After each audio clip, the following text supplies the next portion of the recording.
I've been knitting since I was 30. I turned 30 and decided I needed a new hobby. And I knit like crazy for 10 years. And then I was like, oh, look at this crochet thing. And so I taught myself to crochet about 2 years ago. And I am one of those people that kind of just jumps into things, and I rarely think about how hard something might be to learn before I do it. So my version of, oh, this is easy is kind of a little bit skewed, because I believe that if you just take a little bit of time, even if it's frustrating, you can get it. So I started really learning to crochet with this pattern. And I really enjoyed figuring out how the stitches were going to work together and how everything was laying out. So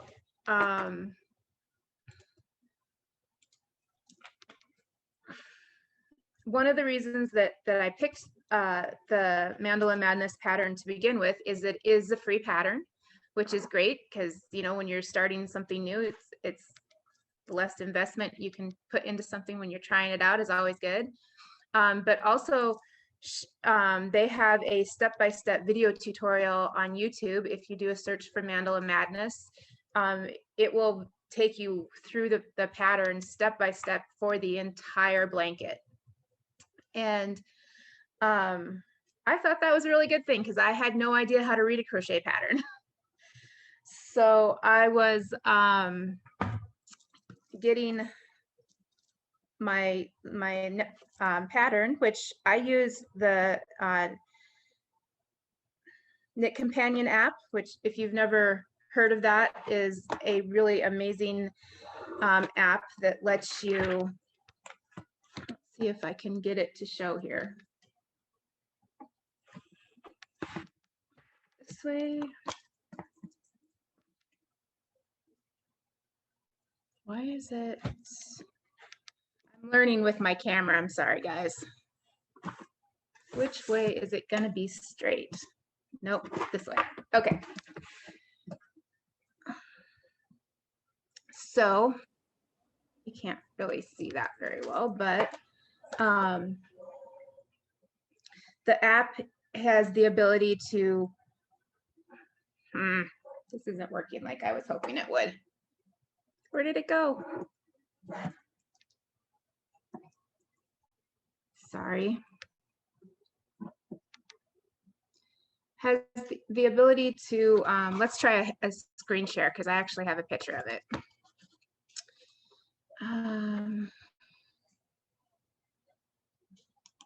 One second.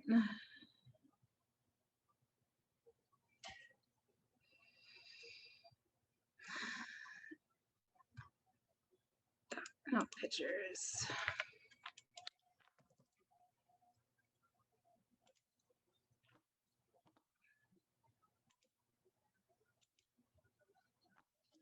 Okay. And then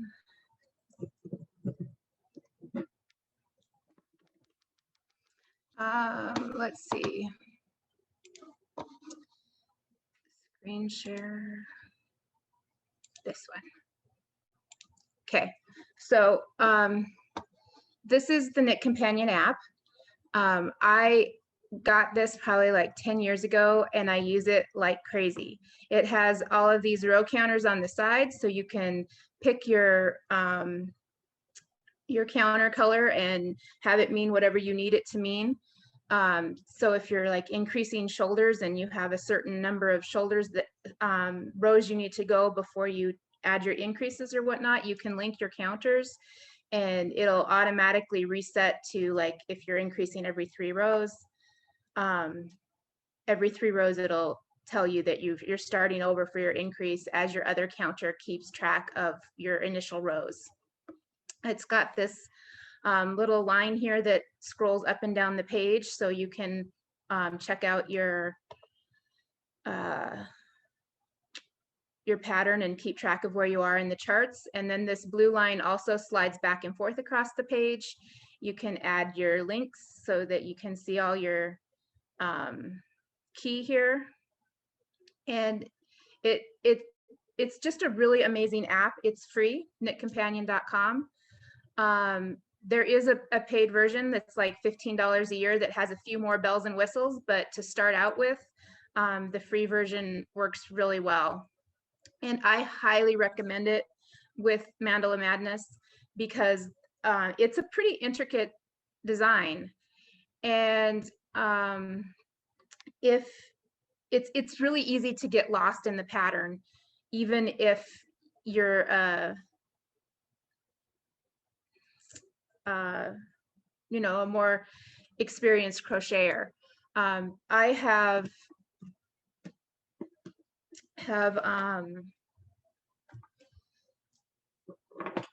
set down and highlighted all of my patterns as I go along with the Knit Companion app, because it does have a highlighting section. So anything that's a repeat, I highlight that because I know I'm going to be repeating this like 20 times throughout the row. And then I also use a ton of stitch markers so that you can tell where your repeat ends and know if it's not, if you don't have that many stitches in between your two stitch markers, you know you've made a mistake right there. You don't have to go 4 or 5 rows and be like, why isn't this working out? Especially with this yarn, you don't want to rip it out if you can avoid it. Because it is applied yarn, or it's not plied, there's no twist in it. As you can see, there's like little, you know, they're just threads held together. So sometimes it can be a challenging yarn to work with, but it's really rewarding because of the way the color flows through the project. So when you're picking out yarn for the project, and if you guys have any questions, please do type them up and she'll draw them attention to me. I have no problem stopping and answering questions as we go if there's something that I've said that confuses you. I've made the umbrella with Aunt Lydia's crochet cotton, and I did not like that one. And the reason for that was because it's really heavy when you get to the end product of the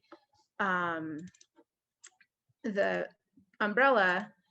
It is like so heavy, and you didn't even realize how much weight that that crochet cotton is going to add to the finished product of the umbrella. And after holding it for like, you know, 15 minutes, especially if you're out in the sun. I live in Las Vegas, so going places with the umbrellas is quite frequent, just because I don't like to get sunburned. I'm really pale.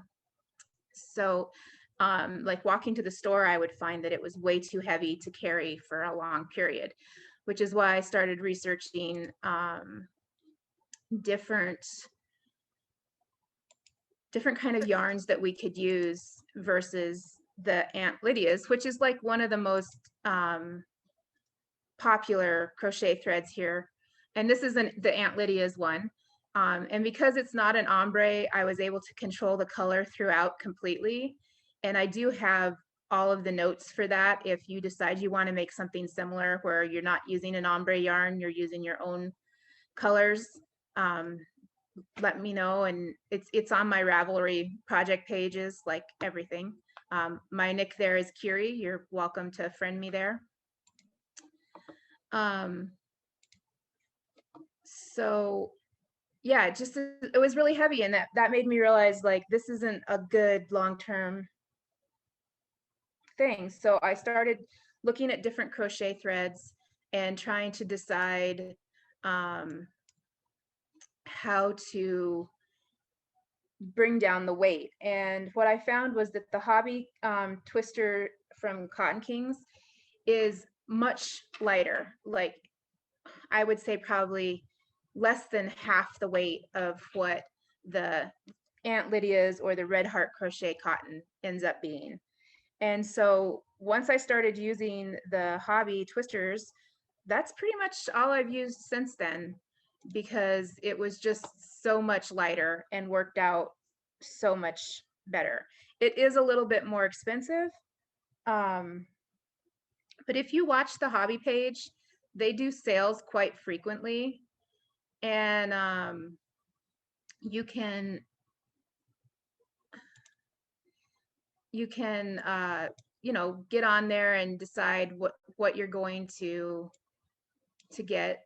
Like if I see that it's gone to $9 a ball, I'm all over that hobby page, because yay, I need more of that. So that's why I recommend the Cotton Kings twirls or twists. If you get the large one, it's I believe 1,250 yards. And depending on the umbrella size, like how long your spokes are, depends on how much yardage you're going to need. And so I've made ones anywhere from as low as 1,200 yards, and with the longer spoke closer to 1,500 to 1,600 yards. So it really just depends on the length of your umbrella. Does anybody have any questions? Okay. Something's going on with my, it won't let me see any of you. Okay. If you go to the top of your screen, Kyrie, this is Kim, there's probably on the top right-hand side, there's probably a little box that says view. Okay. And if you click that, it should allow you to put us side by side. Excellent. Okay. I found you. Yay. I do have a quick question. Okay. The only umbrella I have that I can use was an old, it was a paper parasol that I got in a response fair. Is that going to be strong enough? Is that, it would depend on, it's rattan, it's bamboo. Yeah. I'm not sure how you're going to get the paper off the spokes. I suppose if you soak it, you could. I've never made one with that.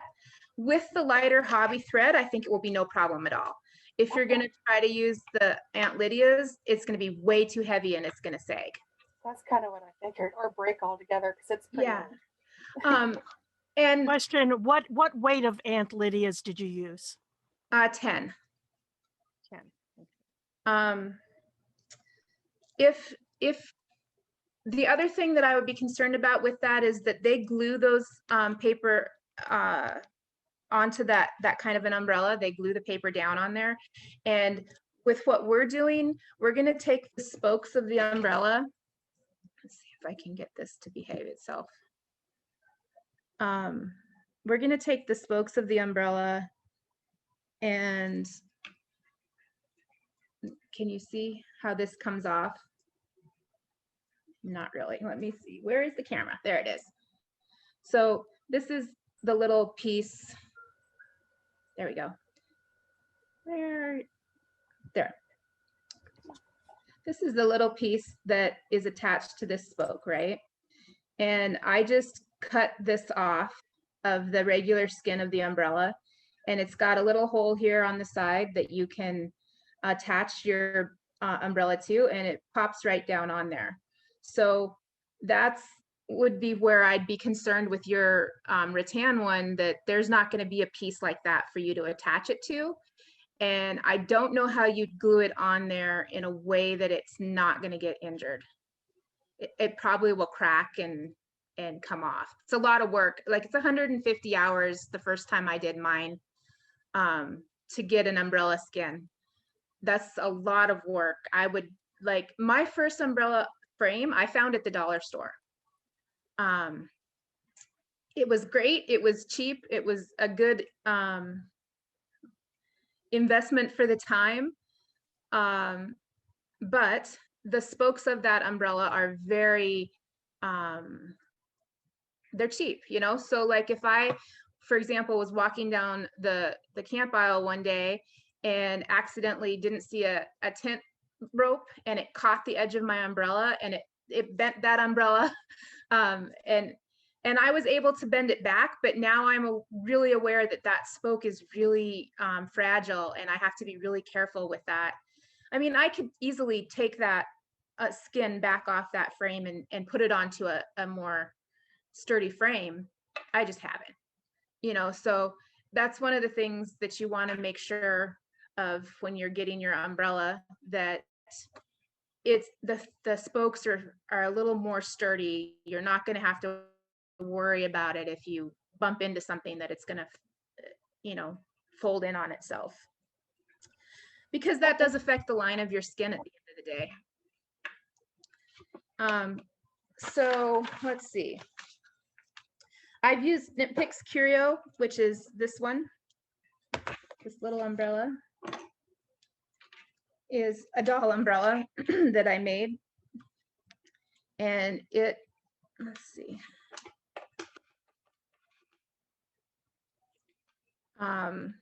Is pretty light. It's a little bit heavier than the hobby yarn, but not near as heavy as the Aunt Lydia's. And one of the things that I liked about these little doll umbrellas, let's see, is that it has this little nub here, right? Can you see it?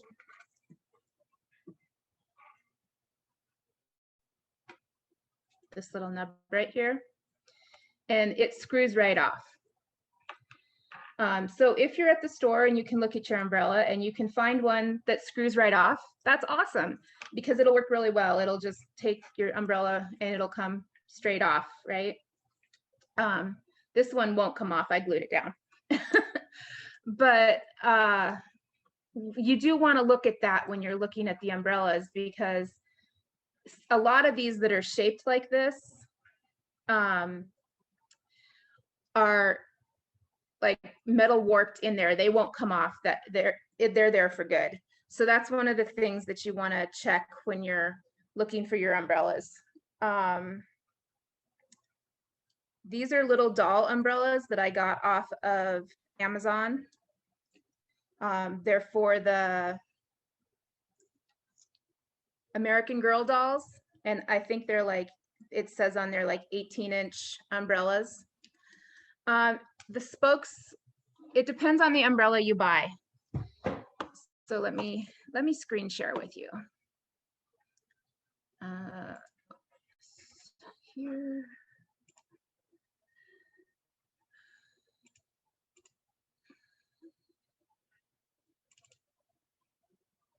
Okay.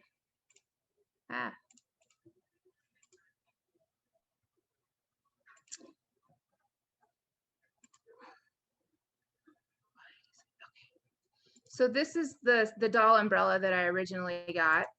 That is,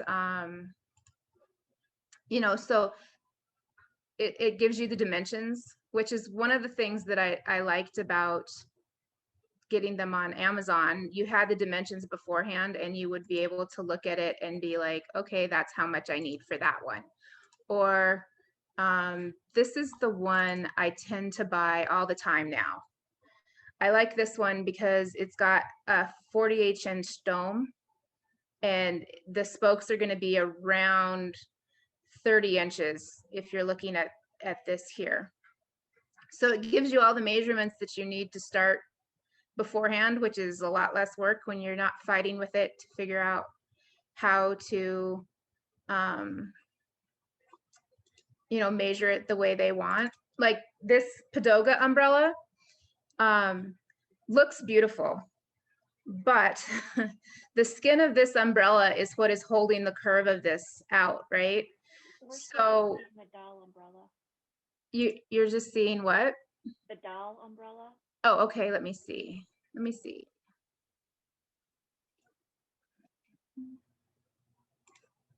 Sorry. There we go. There's the Padoga one. So you see how it curves here? It's got a really specific curve, which once you take that skin off, the skin is holding those umbrella tines down, And when you let it go, it's going to spring up like a spring trap ready to get you. So be careful, because those are sharp, and I totally cut myself. But in the end of that project, it will look like, let's see, where is she? Oh, that's not a good one. It ends up looking like this when, come on, behave. When you, because I couldn't get the crochet is not enough tension on that fabric to draw those spines back in. So it ends up being kind of flat. And that works out. But you just have to, it's one of those projects where you have to decide that you're okay with the fact that it could work, or you might need to go back and try something different. For my blue one, that one, I redid the edging on it 6 times before I was happy with it. And so you have to just decide that you're going to be okay ripping it out if that's what you have to do. And of course, this is a different pattern than the Mandala Madness, so you should not have that issue, which is why I picked it, because it's much easier than modifying a different pattern. But so basically, this class is about how to modify a pattern to make it work. Let's see. Where's my grommet go? Grab another one.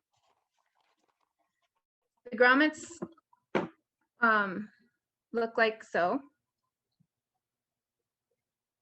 Someday I'll figure out where the middle of this is. There we go. And they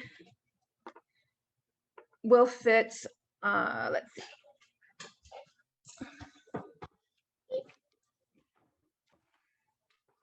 They'll fit right on there, and they fit down to the snug of the tip, right? So I have not yet found one that doesn't fit easily in this 5/8 bore. All of my umbrellas have worked the same way. They've all fit in there pretty easily. I think that's kind of like an umbrella standard, because I've bought a whole bunch of different kinds, and the 5/8 grommets work on all of them. So if you have an umbrella with a stick on it, you're going to need a grommet to attach your umbrella skin to. If you don't, and you just have a little nub like this one, then you just do a magic ring when you're starting it like you would normally. And you leave it open probably about the size of a dime to begin with. Don't close it until you're probably about this far down the pattern. Because, I mean, honestly, I didn't close it at all as I think about it. I left it open the entire pattern, because once it was finished and blocked, that was when I closed it up around the edge of the thing.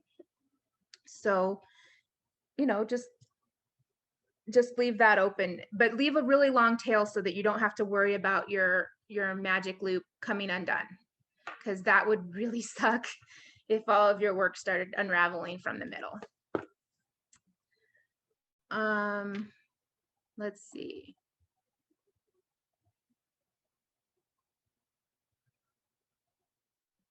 You can put it over the umbrella like we did with the yellow and black one.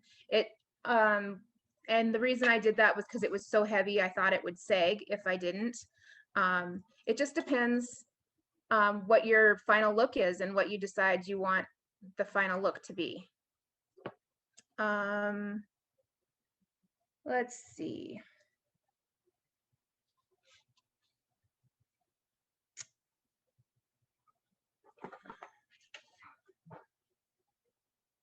I take pictures of all of my umbrellas when they're open before I take the skin off them, and I take it from the outside and the inside as well, so that I can see all of the parts that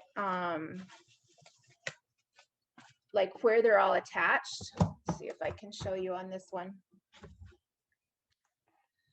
So you can see here, like right here, the umbrella is just basically it's sewing thread, and they've caught the edge of that skin and sewn it on, and they attach it here in all the way around on this one. But I've also seen them attach it higher up into the spines as well. So that's why I take a picture, so that when I get done with my umbrella, I know what I need to do to make it work the way the manufacturer originally intended it to.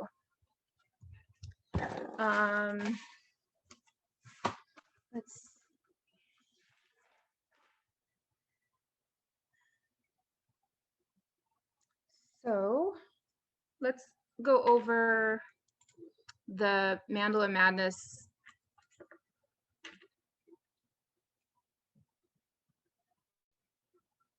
Let's go over the Mandala Madness website, because it's a little bit confusing. I don't know how many of you have been able to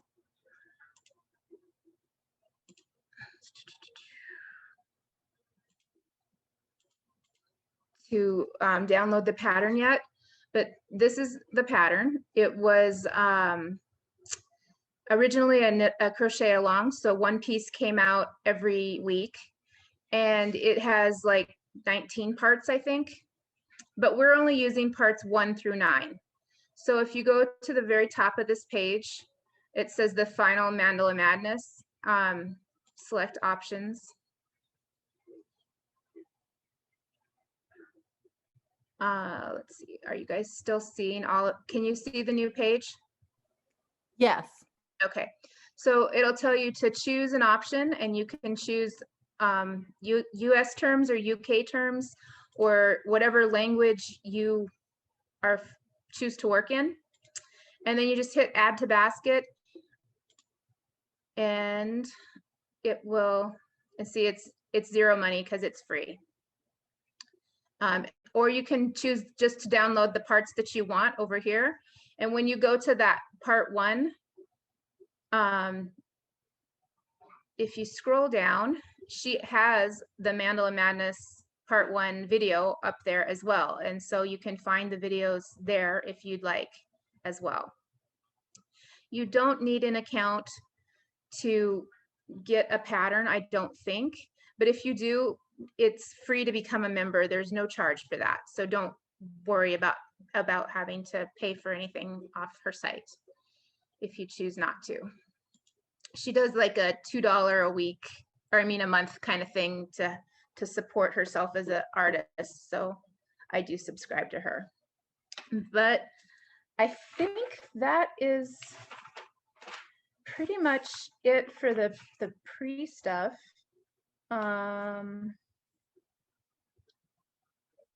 So if you're using a grommet, you're going to start on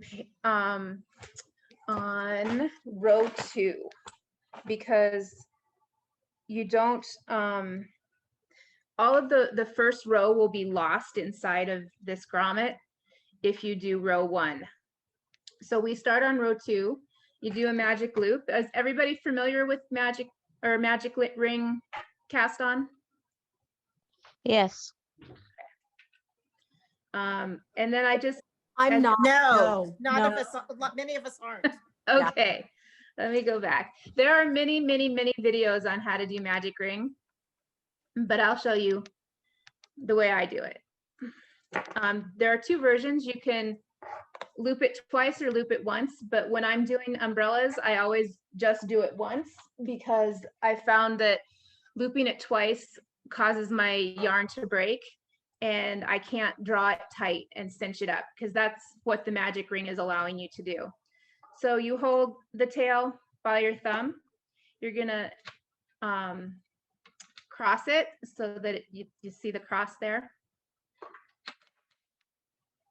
make it more visible. Come on, behave. You cross it, you're gonna go underneath the loop and draw that down.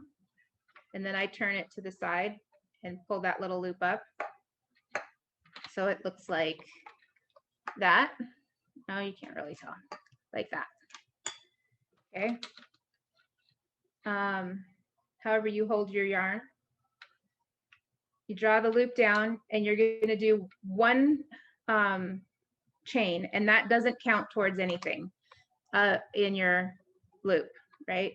That just gives it the stability to be able to draw in and out and not affect the rest of your crochet.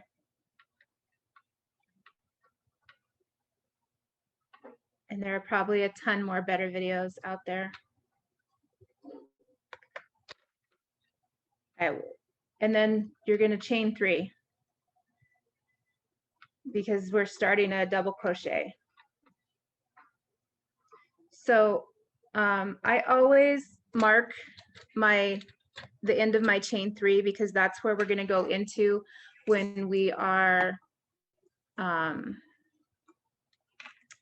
working the stitch, when we're connecting it. So you want it to go in, and I like these really thin safety pin stitch markers. You can get like 1,000 of them for $8 on Amazon, and they come in this nice little carrying case that lets you, let me see, I think I have one over here.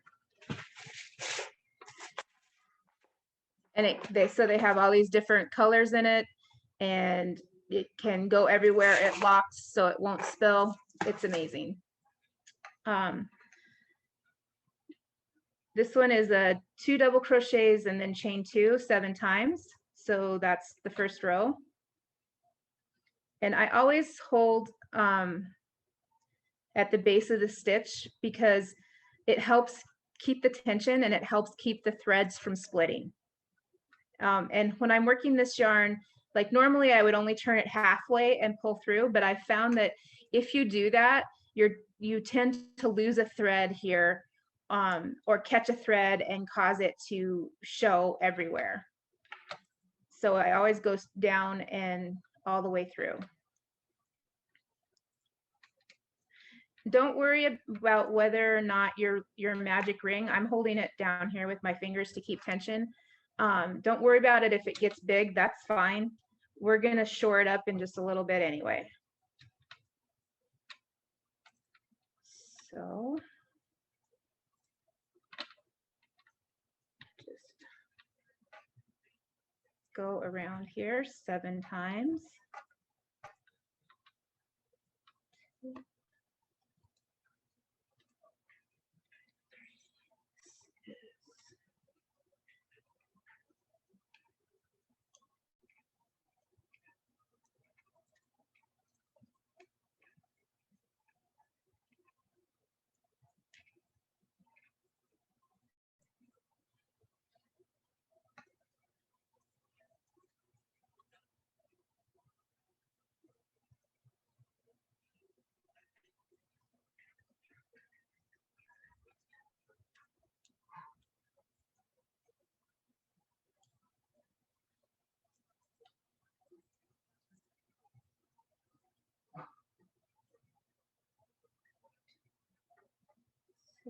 And 7.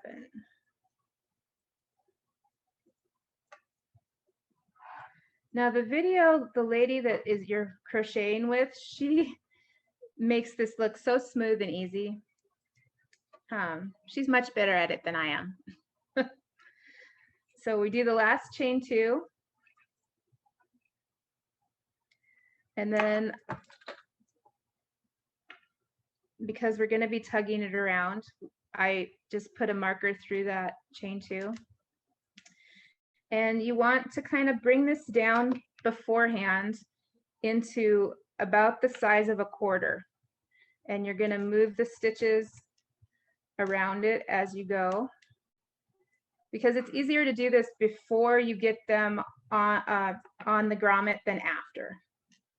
So a little bit farther in, and that's just cinching it right in there. Move them around the ring.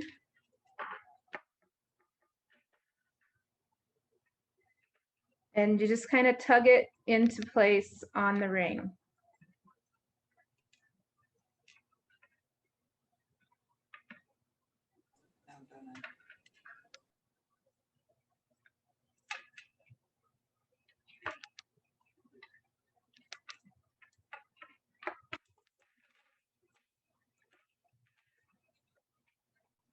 So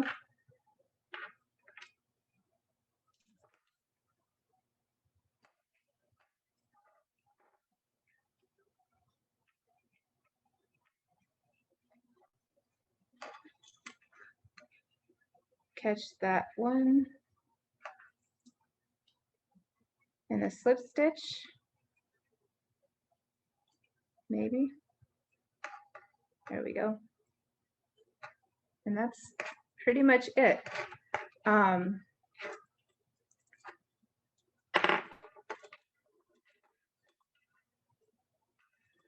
will tug this tighter so that it's really set in there. You want to tug gently, because if you tug too hard, it will break your string, and then you get to decide how you're going to deal with that. Are you going to start over, or are you going to hot glue it like I did with my last one? And so if your tail stays, I tend to just wrap that tail and tuck it right into the grommet like so.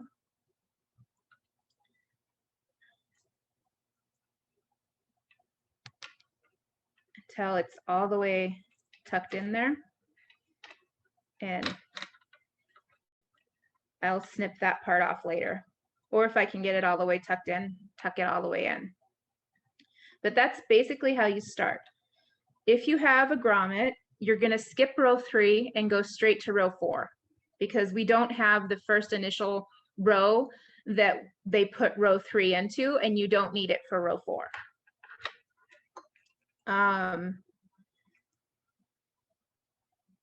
So that's how you start it. Do we have any other questions?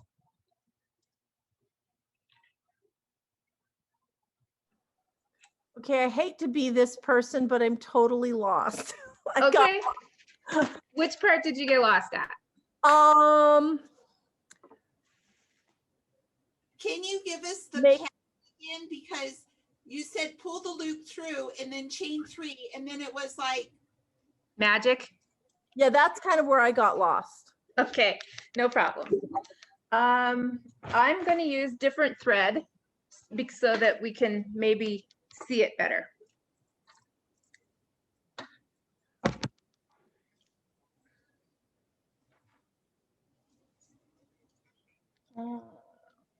Let's. And we're using about a 4mm hook. I am using a 4mm. This is the Furls G 4mm. My very first one, I used a 3, and I was a really loose crocheter then, so it worked out really well. But by my second year of crocheting, when I went back to make another one, I did that again, and it was way too small. It ended up just being a table decoration for my mom. Yes, you skip row 1 and row 3 on the pattern. Let me find the, okay, this should work. Okay, you make the X, you pull the loop through. Hold on, can you move your hand? You need to be up more in the video screen. Okay. Yeah, there we go. Yeah, okay. There. Okay. So you pull the loop through after the X, right? Hold on, I'm struggling with getting the X. I'm trying to, Okay, yeah, I'm trying to see how it's arranged on your fingers. I'm sorry for the people. it's okay. Yeah, No, already. lots of time, so don't worry. I do not mind at all. Okay. So X, underneath that top one by your finger, draw it down. Let go. You're going to come back up through that loop. I hold it and turn it. So the tail is going to be going down through the loop. Okay. And you got that little hole. Just draw it down and make a chain.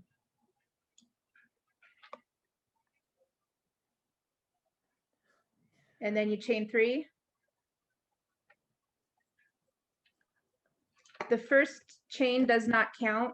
Okay, that was my next question. Okay. Because it's going to get lost Okay. in that. And I don't count it in any magic ring that I make. But see it, because you've made that chain, it allows the string, let's see, can you see right here is where the string is falling through that loop. It allows the string to close. So you're gonna, when you make your next double crochet, you're gonna Got it. go over those 2 strings, Okay, I got it. like as if it was a tail. Okay. That's basically what it is. Okay. And now what are we doing? So then we just do another double crochet, chain 2, double crochet, 2 double crochets and 2 chain 2 7 times.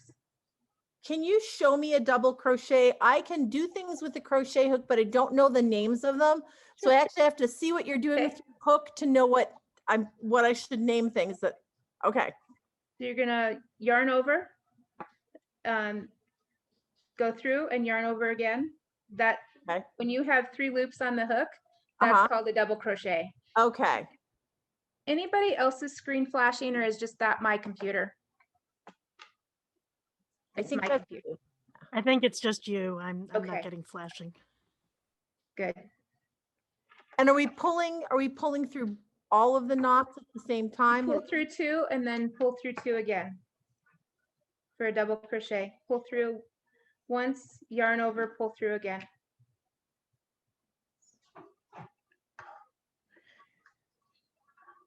I've got 3 there.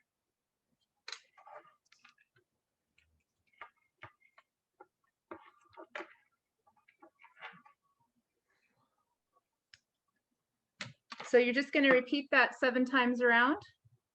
Don't forget the last chain 2s on that one, because that's where you're going to connect, and it's really important to make those holes. You're going to have 8 of the holes in between the 7. So you want to count that and make sure, because especially in this pattern, counting every row and counting your stitches is really important, which is why I use so many stitch markers, because she's really good at telling you in the pattern where to use your stitch markers for your special stitches, because sometimes you'll leave a stitch marker in the pattern for 3 or 4 rows and then go back to that stitch marker later on to do a stitch that's a longer stitch throughout the pattern. Like, let me see if I can show you. So, okay, I think I'm having a moment of novice confusion. Okay. How are we getting the double crochets onto this loop that we made? You're just, so your yarn, you're gonna go underneath the thing, right? So it, can you see? Okay. Kind of, yeah, okay. And just pull through twice. And now it's on there. I can tighten it up or whatnot.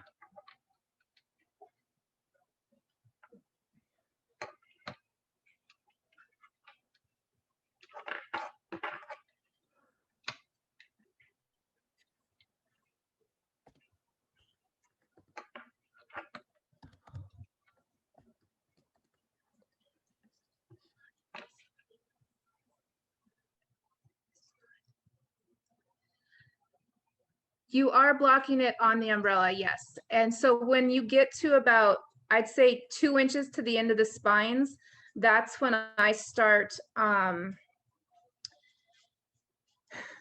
putting it on the frame. You're gonna put it over the spike if you have a spike, and then reaching it down as far as it will go and stretching it gently. You're not like aggressively blocking this.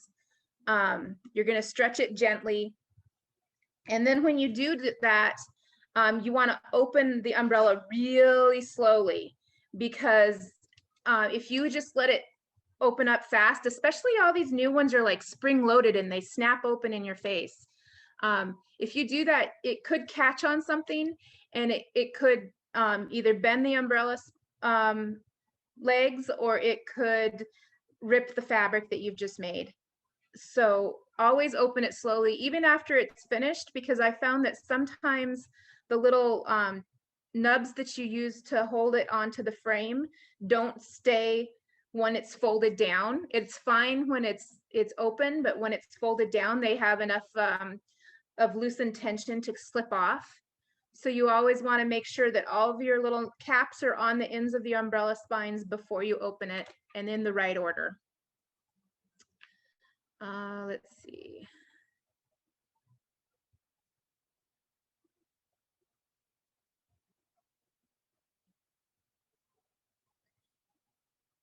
Sure, I can demonstrate how to put it onto the grommet again.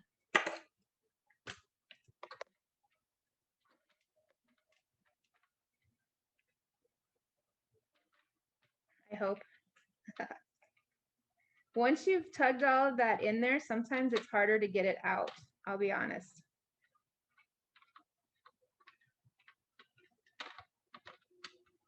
I don't know if I can get it out, honestly. Well, I've got another grommet.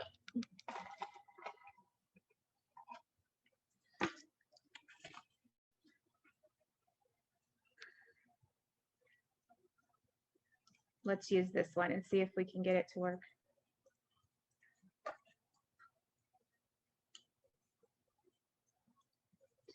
1, 2, 3, 4. This is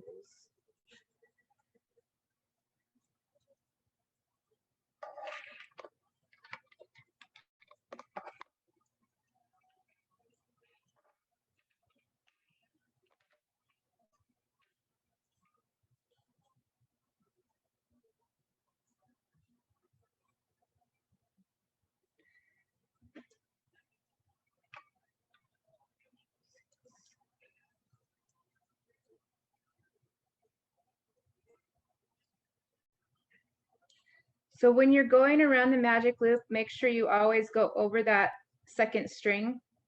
Try not to catch any of the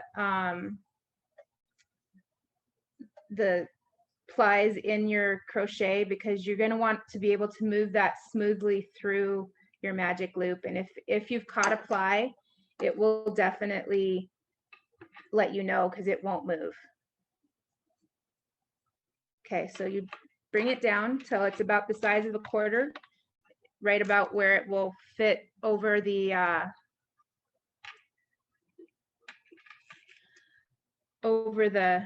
grommet. Can you see the grommet, or is it too dark? Let me see here.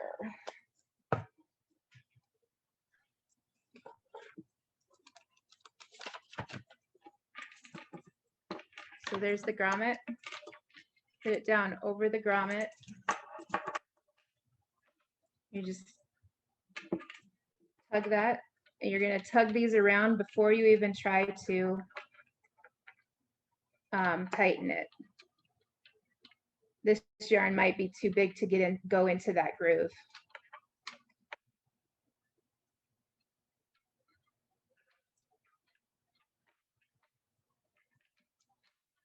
And then tug. And when you pull on the string, the magic loop will finally catch into that groove, and it'll start to pull it into the groove. But I think this yarn is too big to be able to go in there, the groove. And then you just adjust your threads around it as evenly as possible.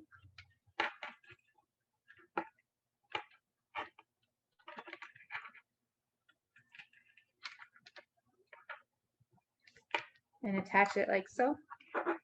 And then I wind that thread around the grommet and tuck it into there. You can lift up a little bit with your fingernails to make sure that that's seated in there properly. This one won't seat. The yarn is too heavy.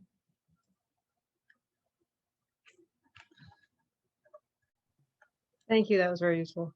No problem. So in case anybody's jumping in late, this is row 2 of Mandala Madness if you're using the grommet. You're going to skip row 3 and go straight to row 4.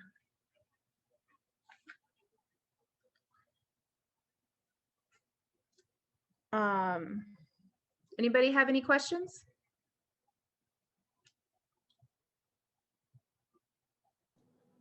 Still hoping you could show us the umbrella that you like the most. That one got missed. Oh, let me think. The one I like the most, that's so hard to pick.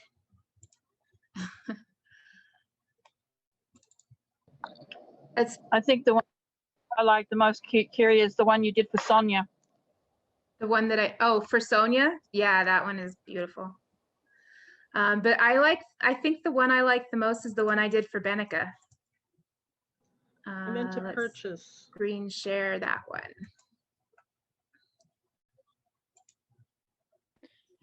Kyrie, they're looking for what base you like best on Amazon or wherever you purchase. Sure. Let's see. Let me just stop the screen. This is my this is an Irish crochet one, and it's my favorite one, and it took me 8 months because I had never done Irish crochet before, and so I decided to learn the project by creating an umbrella from scratch because there was no pattern. Let's see. I have that link here for me. Just give me a second to find it. Actually, let me just go to Amazon. It's in my cart.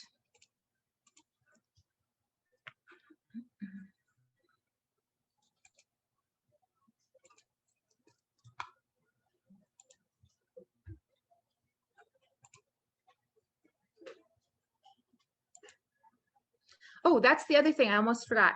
And it's actually really important.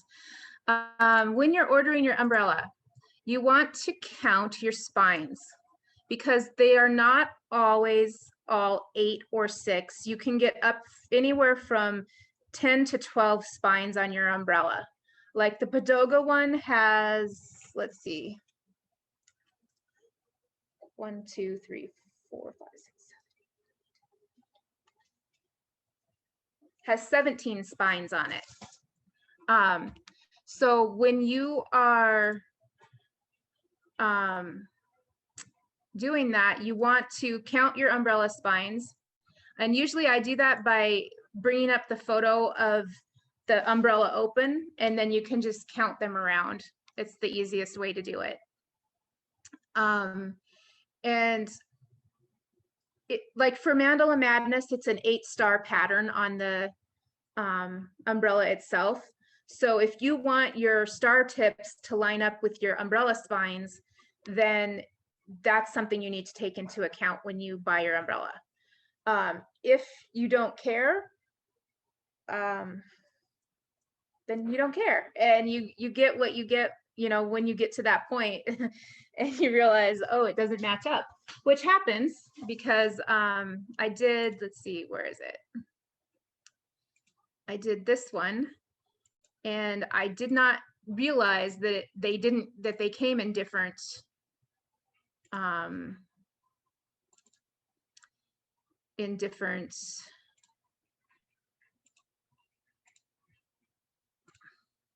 numbers. And so as you can see with this one, this is a 1, 2, 3, 4, 5, 6, 7, 9-star, but I think I have 10 or 11 umbrella spines, so it does not match up with the spines, which kind of makes me crazy. But it is what it is, and I guess I could take it off and find another umbrella. But I've already created this edging to fit the width of this umbrella or the circumference of this umbrella. So I probably won't do that. So, So how, yeah, how many double crochets are we doing through the magic loop? you're doing 2 sets of 7. Oh, Do you have the pattern? you know what? I don't have it pulled up in front of me, and I'd have Okay, to find it on my computer. Hold on. no problem. It's okay. So is it, so, okay, now that I've got the double crochet kind of handled, and is it 2 double crochets and then a chain and then 2 double crochets and a chain? 2 double crochets, 2 chains, 2 double crochets is the pattern repeat. Okay. And a total number of?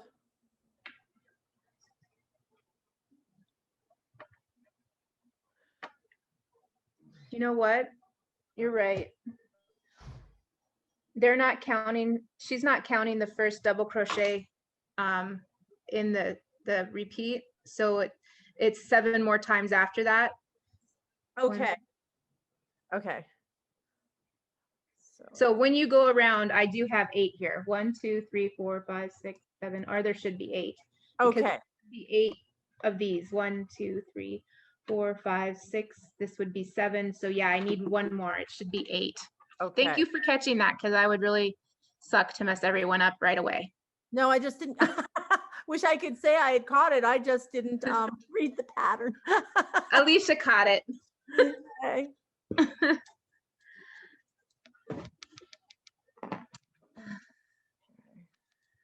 Let me scroll back in the chat and see if I've missed anything.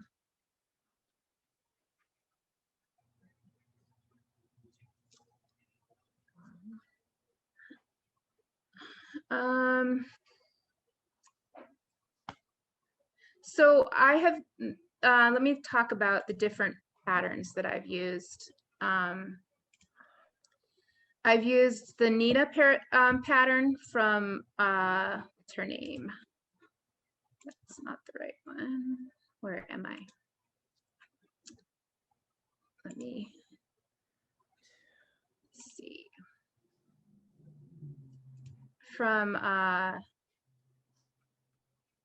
Galina Borsovia. And she has some really amazing doilies. And when I saw this doily, can you screen share? Yeah, I'm screen sharing just a second. I was like, oh, I have to make that into an umbrella. Right? How could it not be an umbrella? But this is only like, I want to say 35 or 40 rows long, which meant that when I got to the, can you still see that? Yes. Okay. When I got to the end of it here, I realized that I was only where the blue stops and that umbrella away from, obviously that wasn't going to work. So I had to just decide how I was going to enlarge that pattern to make it fit the umbrella. And in this case, it was really easy. I just added more netting. And when I got to the size where I thought it should be, I started doing the end of that pattern, which were like these little scallops here. And then I had to like mess around with it a little bit and create an edging for that umbrella. So when you're looking at various patterns to make a new umbrella out of, consider that you want to think about how many rows are in the pattern. With Mandala Madness, because it's a 19-part and it's supposed to be a blanket big enough to fit somebody's queen size bed, that wasn't a problem. You know, you could just go until you got to the size you needed and stop, which is basically what I did with Mandala Madness. And even with like the Scully go round, that one, let's see if I can find a good picture of it. That one was a shawl that I just decided would make a great umbrella as well.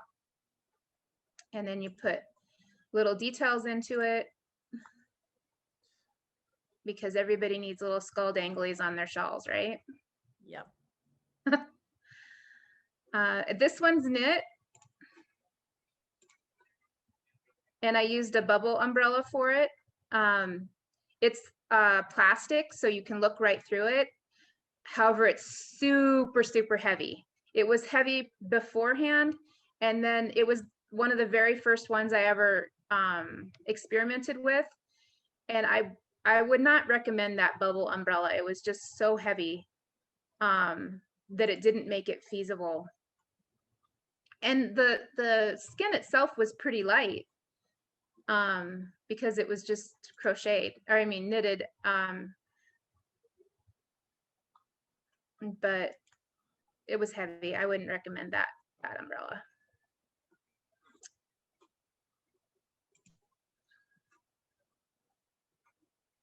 Any other questions?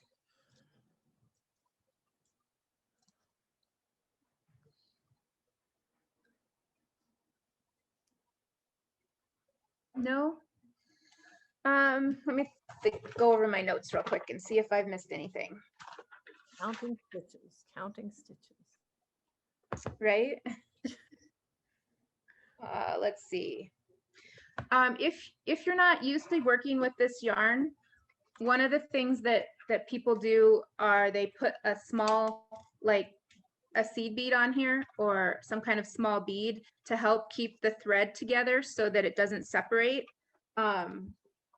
I personally don't do that because the way that I hold my yarn keeps my tension for the most part. There we go, that's better. But also when I'm crocheting, I hold my stitches at the base of the stitch, and that also helps it to keep the tension heavy enough so that it doesn't catch on these other threads. And you are always welcome to contact me if you have questions. I have no problem getting on Zoom and walking you through it, or whatever we need to do to help that. If you guys want to do like in next month sometime, a Zoom meeting where everybody can get together and show you the process or the amount of work you've gotten done, I'm more than happy to do that as well. I like to enable. Let me see. You will notice that the stitches, let me see if I can find an example, since this was my first one.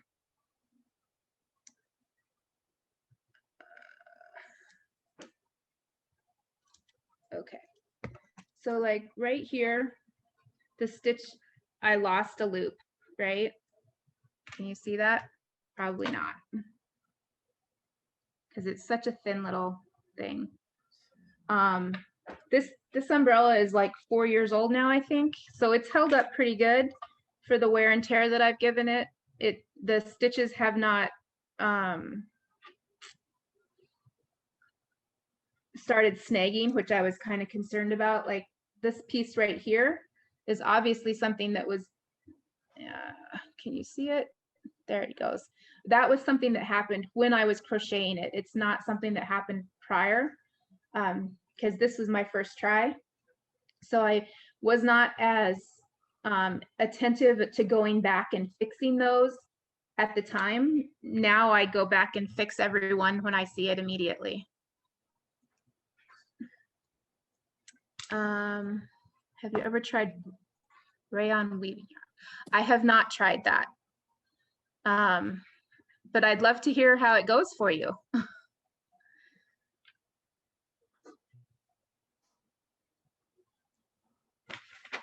Let me look.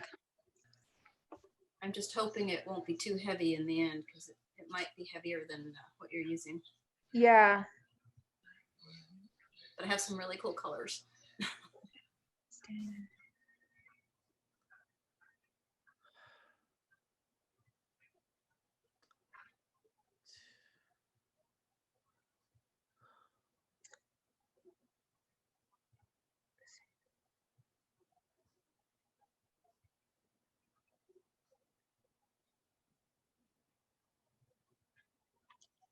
You said row, which row was it? Row 5 attaches row 2. But we started with row 2.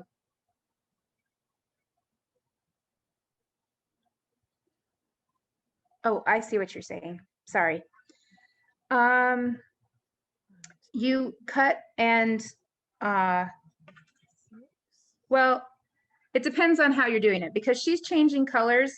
She does cut, and in my yellow and black one, I did cut and reattach as well.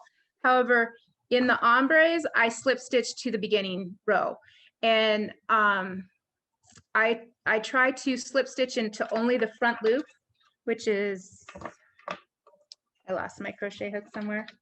Only the front loop, like that, and you leave the back loop behind. When you slip stitch, it lays neater.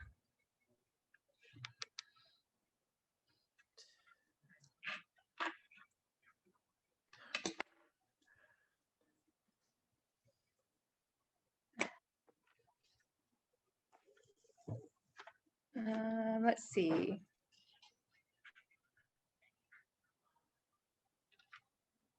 Oh, let's talk about color changing. When you start your project is the best time to decide how you want the color to move through your project.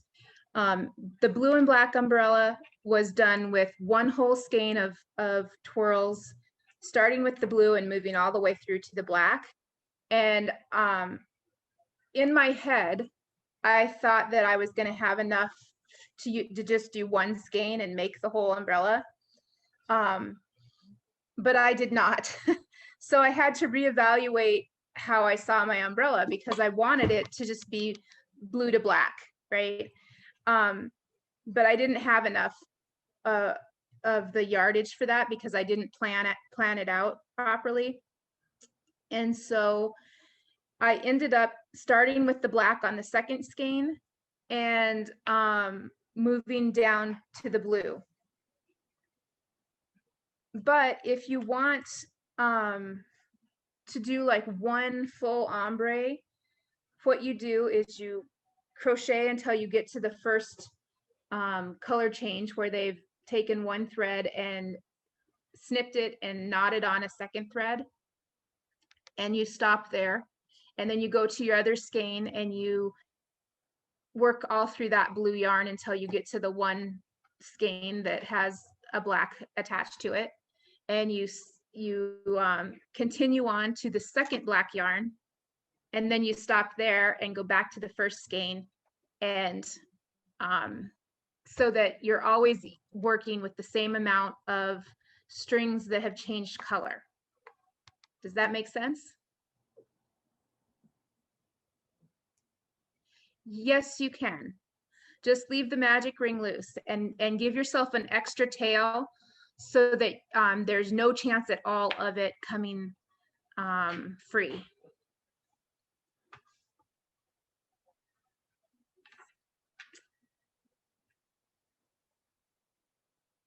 Two chains should be between each double crochet. And then when we get to the end, are we sort of joining that magic loop thing with like a slip stitch? You're slip stitching it, yep, into that chain 3, the top of the chain 3. Okay, I hope I did this right.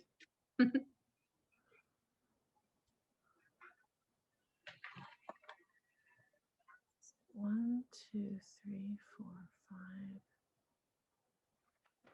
5. Oh, no,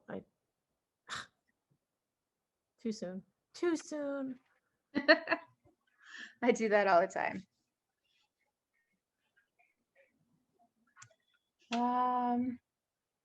Oh, here's another trick that I can show you that's really important. So she often has like trebles and triple crochets and such in farther on in the pattern. And when you're doing that, let me just get this set up for it.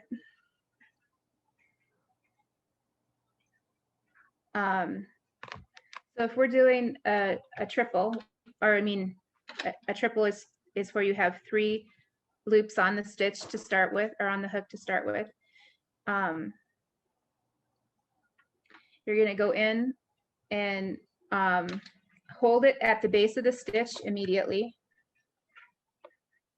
You want to squish all of your threads together as tight as you can and kind of tug down so that you can still slide it easily, but it's not like sloppy on there. And there's not a lot of extra thread in there, because that's what's going to make that treble sloppy.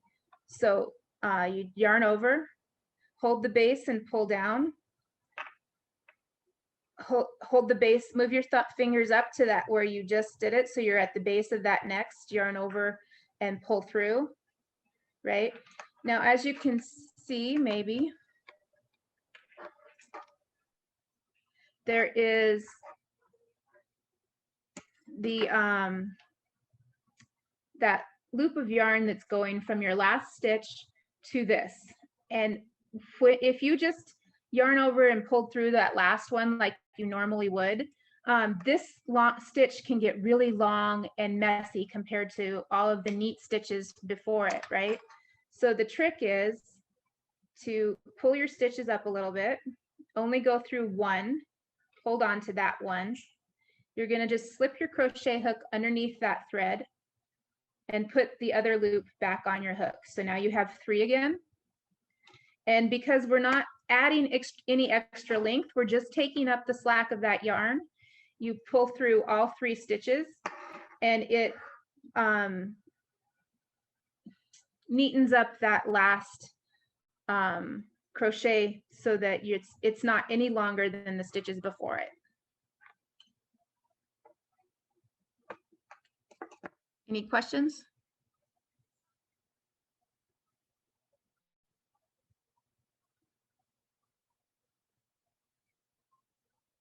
Are there any, let me look at row 5. No, and we're only skipping those because of the grommet is in the way. Everything else is written, I do as written. What about row 5? Oh, you want me to show you how to do popcorns? Okay. Popcorns are super easy. Oops, that was 4. So a popcorn is 5 stitches in the same stitch, or 5 double crochets in the same stitch. Let me just double crochet here.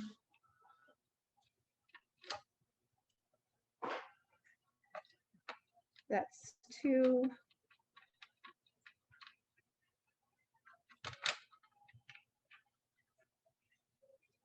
3.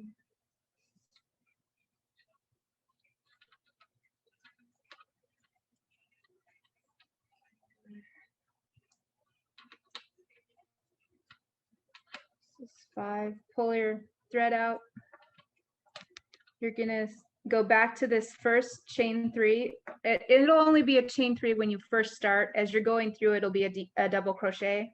So you go back to that first loop, which is hiding. I always count back from the loop if you're confused about where that stitch is. 1, 2, 3, 4, 5. So it's this one right here.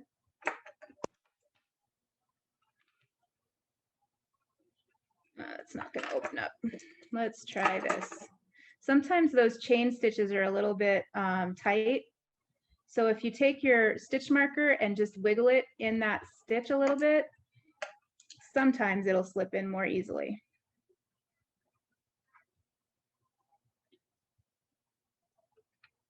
And with the thread, I finesse it like that because if you try to force it, it will split the thread and it's just more of a fight than it's worth. You draw that back through and that's your popcorn. Can you see it? And you just do a slip stitch when you draw it back through. You're not, actually, let me double check that because sometimes she does hers differently. Let's see.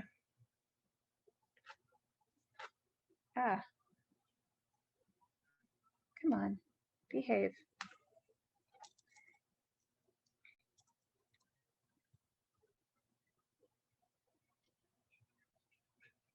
Oh, and you do a chain 1 to close, which does not count in your stitch count. So you draw through, chain 1 to close, and then go on to the next part of the pattern.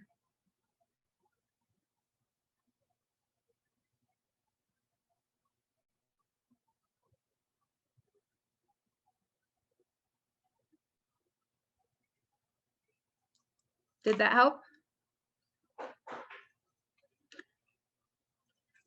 No, I was just showing her how to do the popcorns on row 5. Isn't it? Oh, I'm sorry, you are right. It is row 4.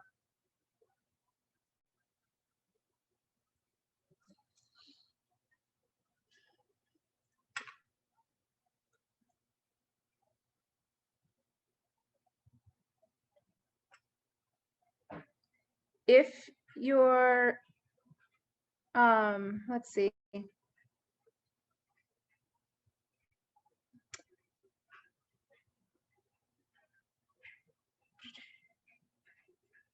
If you're changing colors, then she tells you to cut the yarn. But if you're not changing colors and you have an ombre, very rarely do you actually need to cut the yarn to get to the space where you need to be. Usually it's only 1 or 2 slip stitches away. So it's up to you if you choose to cut the yarn, and you can. That's how she's written the pattern.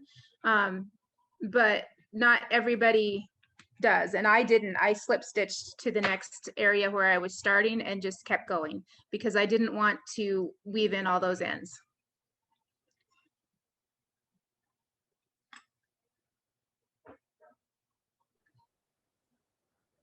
Okay, Kyrie, I have a question. I've gotten onto my grommet. Okay. And so now I need to be on step 3 doing the perfect picot during the picot. Okay. No, you skip row 3.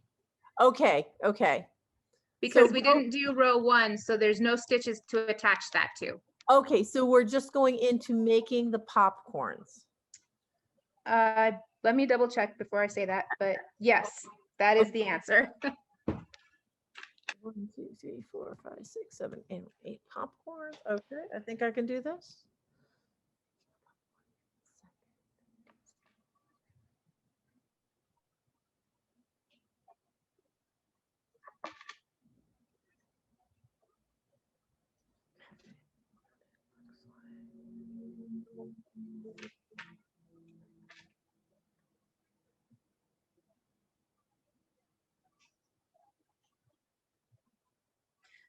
So then you basically just follow the pattern until you get to the area, about 2 inches away from the bottom of the umbrella legs, and that's when you start seeing how it's going to stretch over the umbrella when it's open.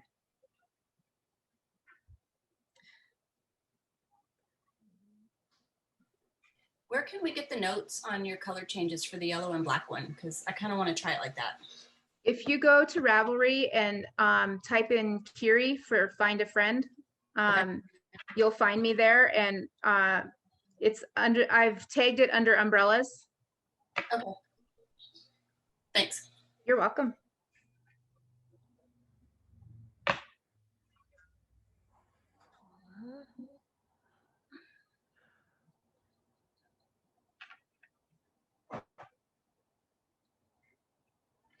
That's really all there is to it. Do we have any other questions, or do we want to just chat? You guys are, I'm open to that.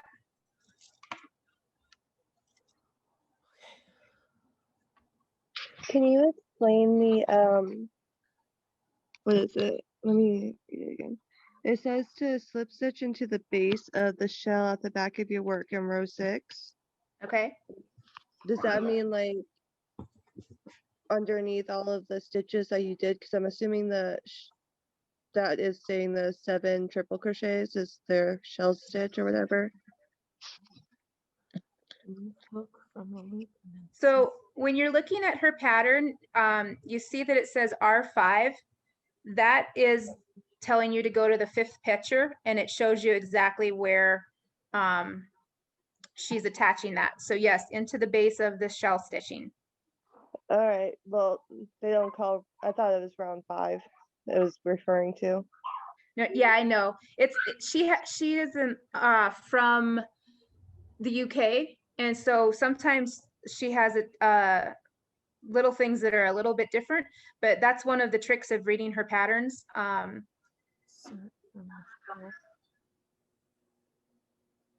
I'm sorry, it is row 5. R5 is row 5, but at the end of that sentence it says P5, which is the 5th picture.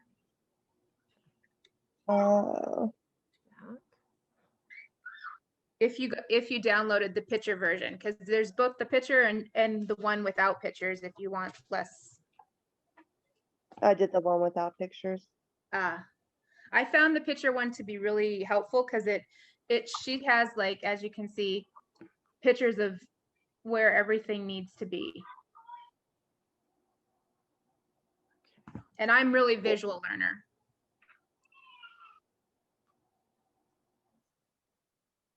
I just put it wherever I was because I was not paying attention to what the pattern said to do, but I do believe it says to go into the space.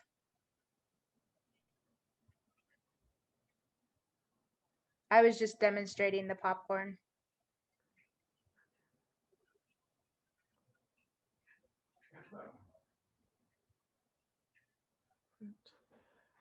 But it says to make your starting popcorn into the second double crochet of any pair. So you're doing it into the second double crochet, not the spaces, because she's going to use those spaces later on as part of the pattern.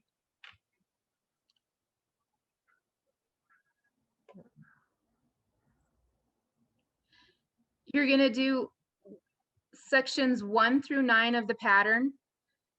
And so you're going to have to download either all 9 of them or the whole pattern at once, or each pattern separately, 1 through 9.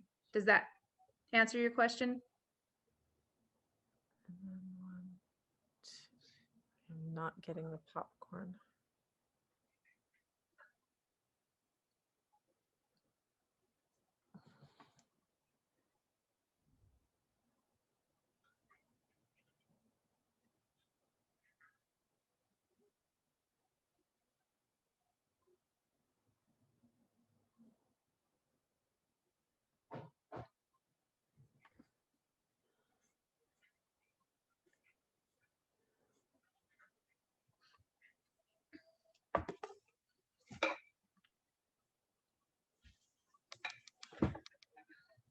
The lady that does the videos for Mandala Madness, she has such a soothing presence and voice. I highly recommend checking out the videos if you have any confusion.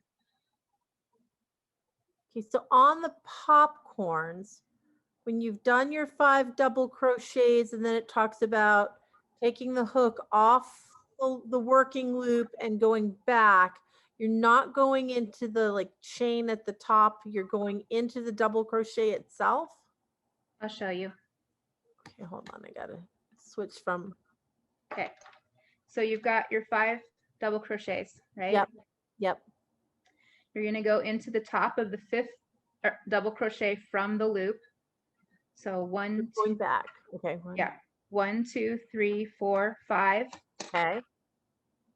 You put the loop back onto your hook, your working yarn. Okay. Draw it through there like a slip stitch, and then do 1 more slip stitch, and that closes it. Got it. And that first slip stitch does not count in your stitch count. Okay. Got it. Yay. I learned a thing. Yay. Okay, where's my pattern? Now to do it 7 more times. Yay. You'll have it by the end of this. You'll be like a pro at popcorns.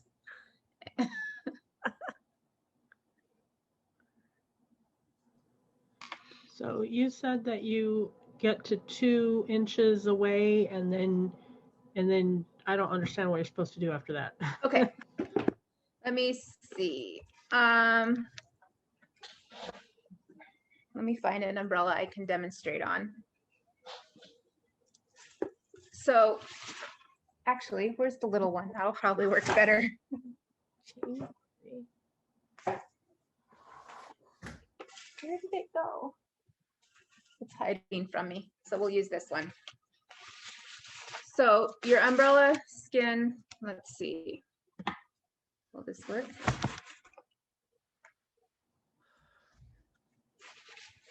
Your umbrella skin is about so long, right? You want to put the top of the umbrella over the skin that you already have. And when it gets to between 2 to 3 inches away from your spines, you're gonna know that it's time to start attaching it to your hook, your little ends. And I do that by, because I haven't cut them off yet, I do that by just slipping the crochet over the end of the spine. And then you carefully open it. So really slowly, because if I let it, this one would just snap right open.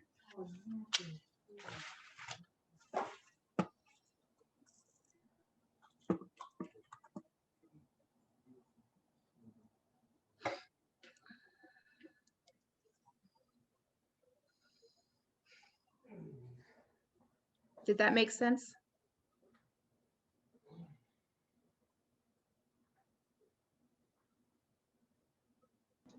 So once you get to that point, you don't have to add anything to it, or you have to decide at that point if you need to add more or not.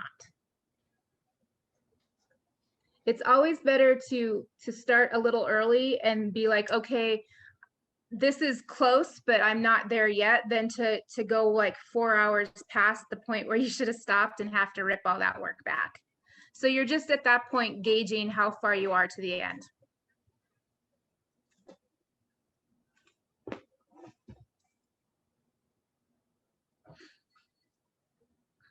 and then how do you attach to the tips? So the tips come straight off. Let's see. Will this be the first umbrella that does not come off? Okay. So you have your tips.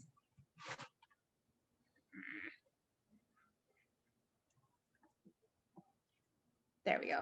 Your tips, you just pull until they come out, right? Now they're attached to the actual skin with a little bit of thread. You just snip that thread off and collect all of your tips. And later you'll sew them onto your new umbrella skin and put them right back onto it like so. And can you just leave the umbrella thing that's on there already and then do it over that too? You can. It depends on the end look that you want. Do you want it to be real airy and show through, or do you want it to be able to protect you from sunburn more? It's your final look. It's all up to you.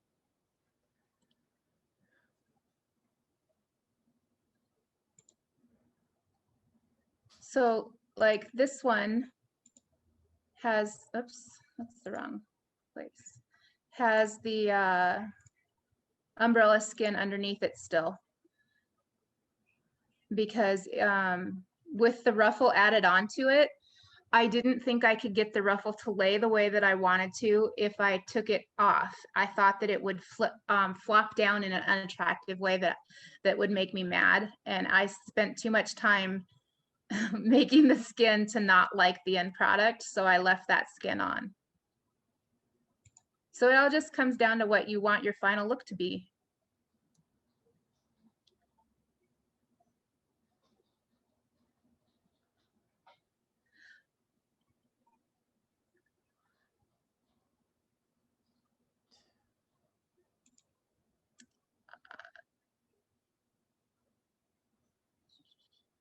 This is the umbrella that I get it because I like the handle on it. And it's spring loaded, so you do have to watch for that, but that's the one that I choose. Of all the ones that I've used, that's the one I buy again.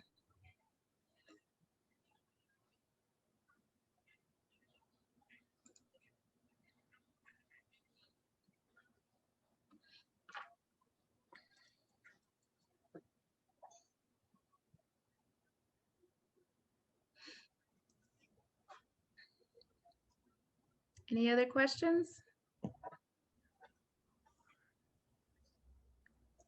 Just counting stitches.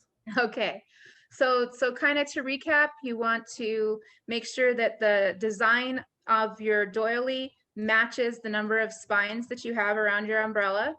You want to make sure that the top either comes off or has a spine that you can put the grommet on. And you want to just have fun and create. That's really the best part about this, is that you can do whatever you want with it. You know, everyone is different, that's for sure.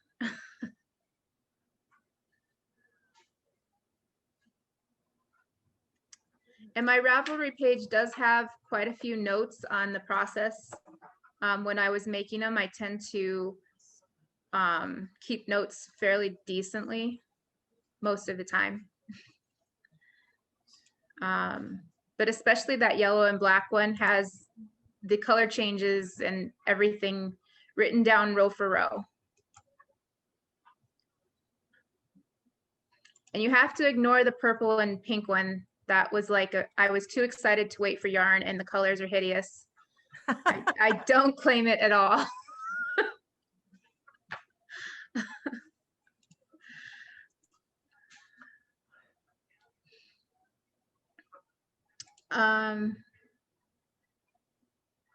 Let me just show you real quick. See if I can find a good photo of it.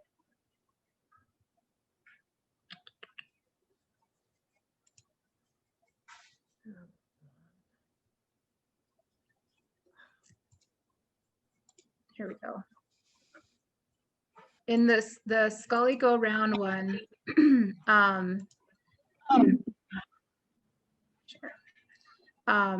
because it's the Padoga style umbrella, I had to make the,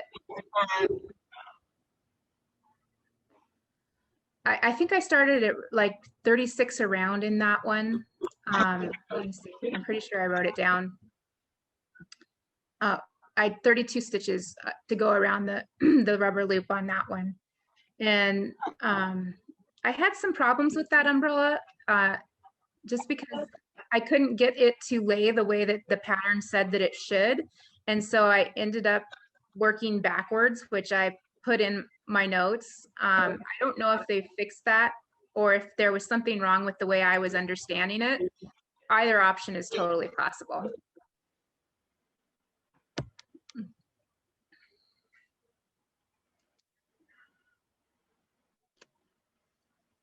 Oh, I'm glad you like the pink and purple.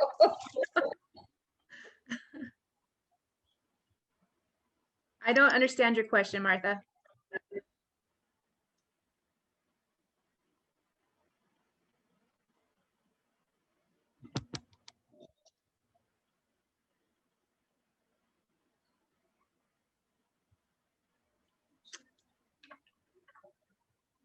Well, because of the way the Padoga umbrella is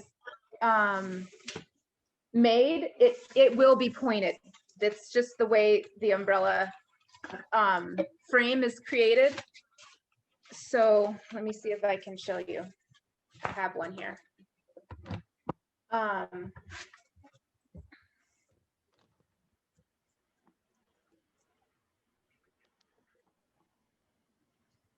So see how it does this swoop here? Once you get the skin off, this bend is going to go away completely. So it'll swoop down and go straight out from there if you're working with it. Unless you can figure out a way to make the tension on your lower part of your crochet enough to keep that bent.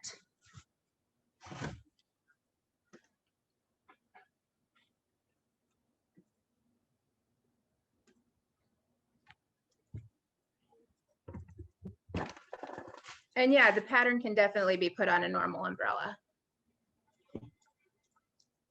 It's just that my friend is super goth and I thought it would look really, really cool to make her a Patoga style umbrella. And it turned out pretty, but it wasn't how I expected it to be in my head. You know, sometimes it works that way.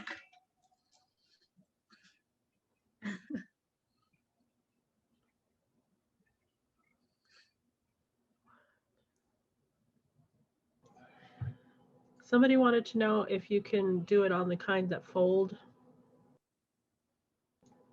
You know, like the ones that like where the spine folds back, so it's like really tiny. I don't know. I've never tried on that umbrella.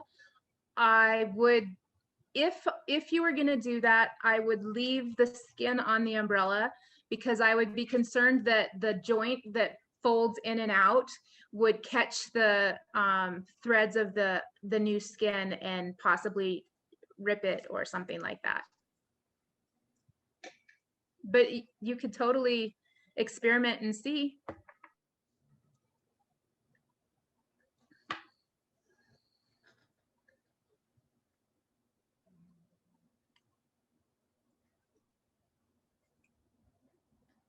I used the lost shawl in that Irish lace. I just took the skull motifs and placed them around the shawl, that parasol.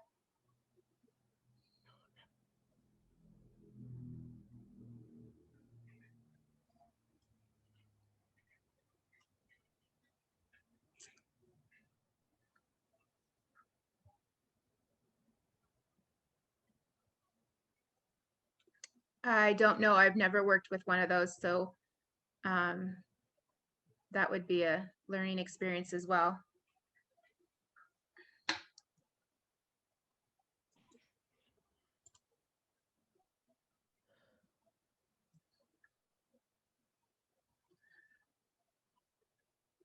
Yeah, as long as you can get that lost soles to go in a circle, you could easily make that into an umbrella. I'm sure there's somebody out there that's modified the pattern to do that.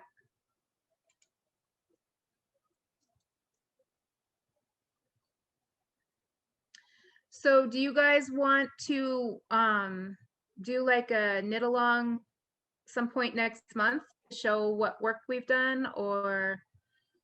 I would love that. Okay.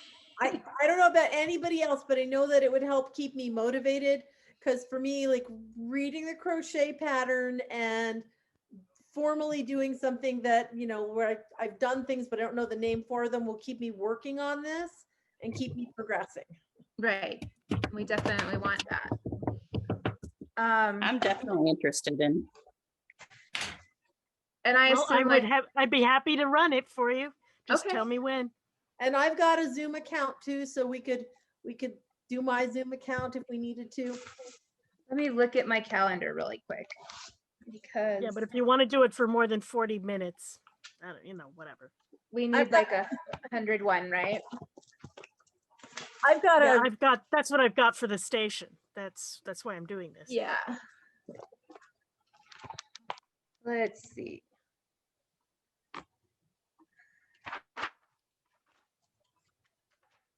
Kim, yours is probably a teacher's one, isn't it? Yeah, it is. Mine's through my school.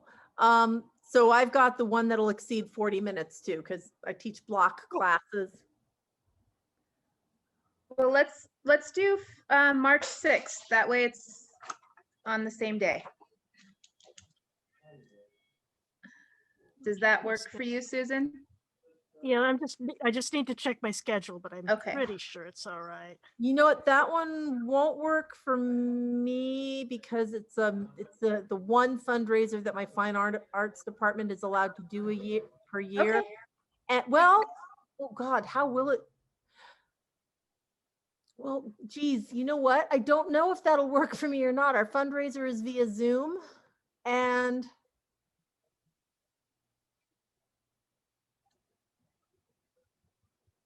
I can You know definitely what? put it on the I- February page. Well, let's go ahead and do it for February 6th, because one way or another, I'll find a way to attend. Okay.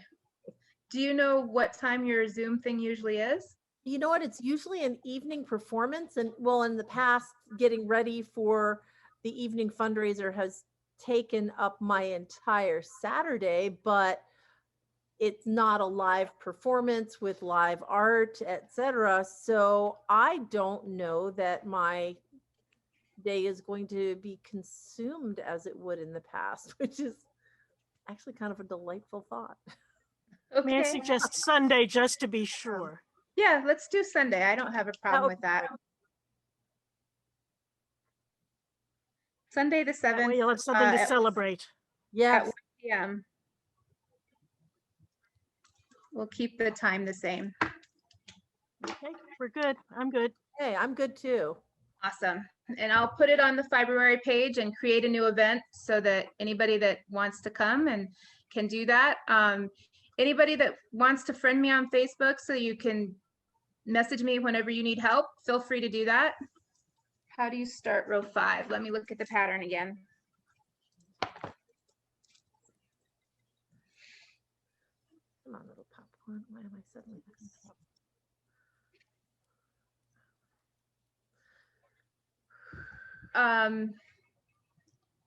Okay, there we go. Let's see. So we're ending on a popcorn.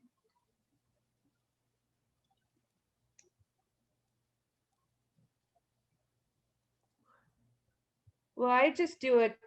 I would just do a single crochet into the next chain 2 space closest to your ending popcorn, because it shouldn't be so far away that you need to. You might want to add a 1 chain in there that you ignore at the end of the next round. But other than that, that's the way I do it if you're not going to cut and restart.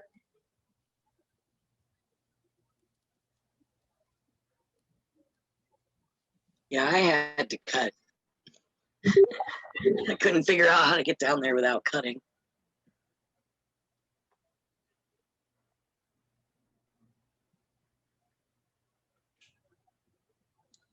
Yeah, I was using size 10 when I made mine. I think 3 is even heavier than a 10, isn't it?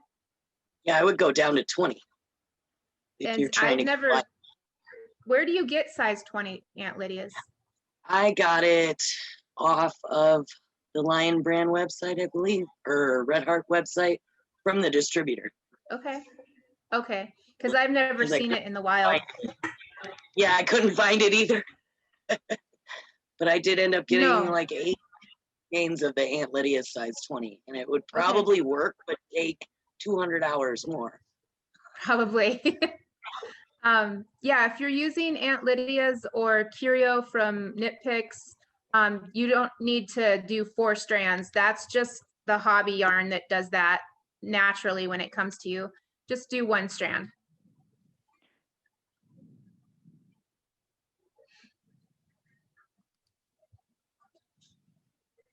So I have a website that I used to get a bunch of Aunt Lydia's for weaving.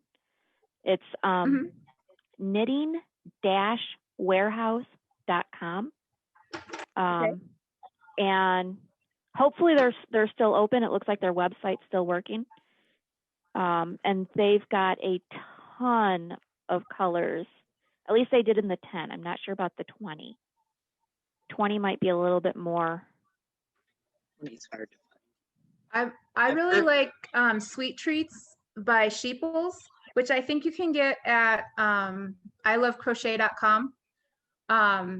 It's very similar to the Curio from Knit Picks. And they come in like, I want to say 100 different shades.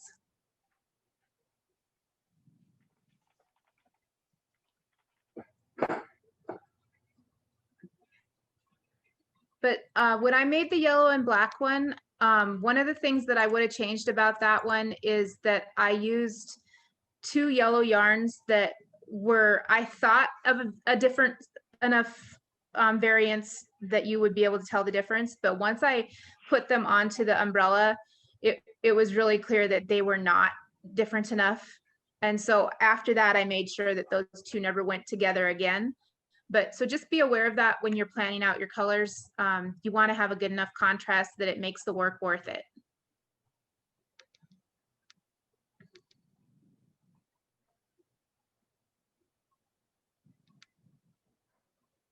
I'm so glad you guys all came to class today. I've been looking forward to this all week. And I've had a hell of a week. Oh, well, I'm glad we were your pickup. Yes.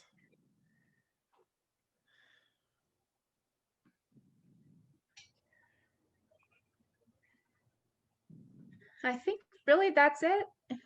We have like 15 minutes towards the end of class. Do we want to just hang out? Anybody want to share their progress? Oh, I'd love to see progress.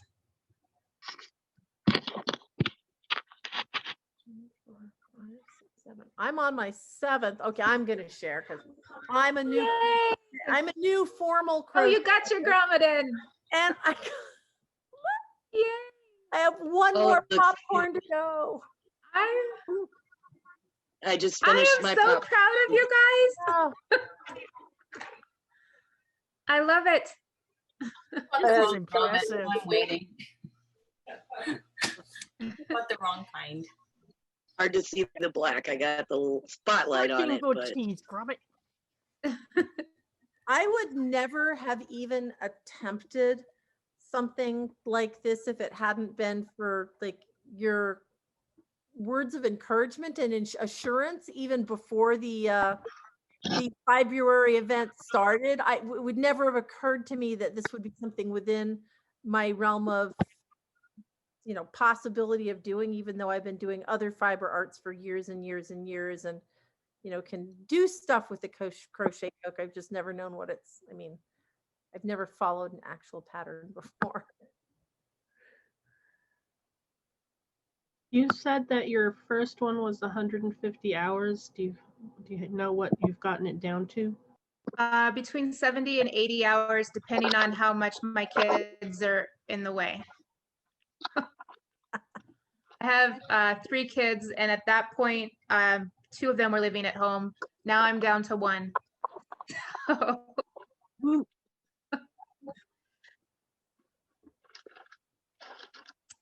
And you know, keep in mind too, I was teaching myself to crochet and I was teaching myself to read a pattern, so that learning curve was incorporated into those hours. And you know, like anything, be kind to yourself. You're learning something new, and it's okay if you make mistakes. We can try again. That's the great thing about learning. You guys are so welcome. I'm glad you enjoyed it. I am so impressed that you have done this in what, 2 years? Yeah. Of learning crochet. That's amazing. You are one determined lady. That's the insanity. It keeps me from stabbing anybody. And to learn with this pattern, wow. Wow. Well, I truly believe that there's nothing that's outside of your range. You just have to try.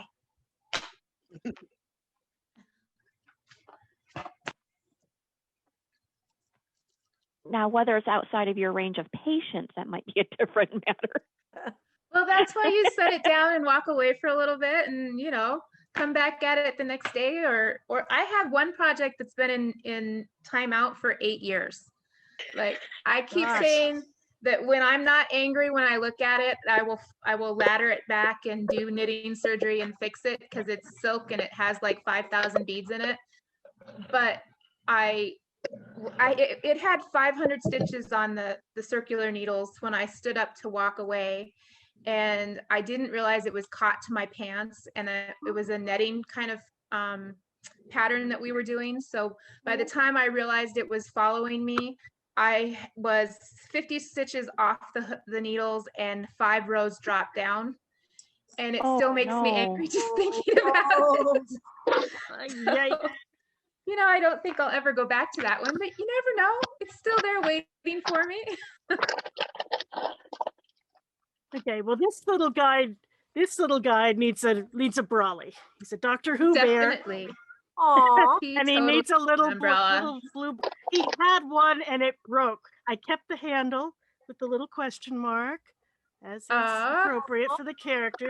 But I'm gonna get one of those doll brollies and at least make him a little blue brolly. And with those doll umbrellas, the handle and the cap they'll be white. I just used fingernail polish and painted them the color I wanted them to match my umbrella. And I didn't think about it before I did it, the red one, or I would have painted those little red ones to match as well, but I didn't want to get fingernail polish on my skin, so I left them the color of plastic they were. But totally just fingernail polish those whatever color you want to match or contrast your umbrella.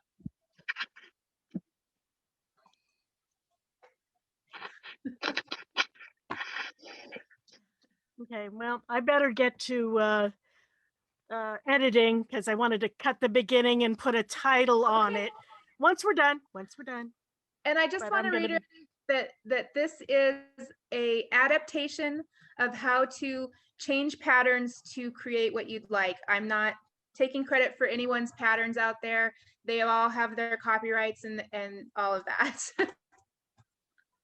Oh, and thank you, Celery, for hosting this for us. That was lovely. You did both you and the instructor did a fantastic job. Thank you. This ain't my first rodeo. I could tell. I've been doing this for about a year, almost a year now, for the Los Angeles Science Fantasy Society, which meets every Thursday night. Every single Thursday the one night. that you got honors for. Yes, I'm afraid so. For my sins. Yeah. Okay, well, I guess I will see you guys next month. Bye. Great. Bye. Good afternoon, everyone. And we're out. Thank you so much, Kyrie. This has been brilliant.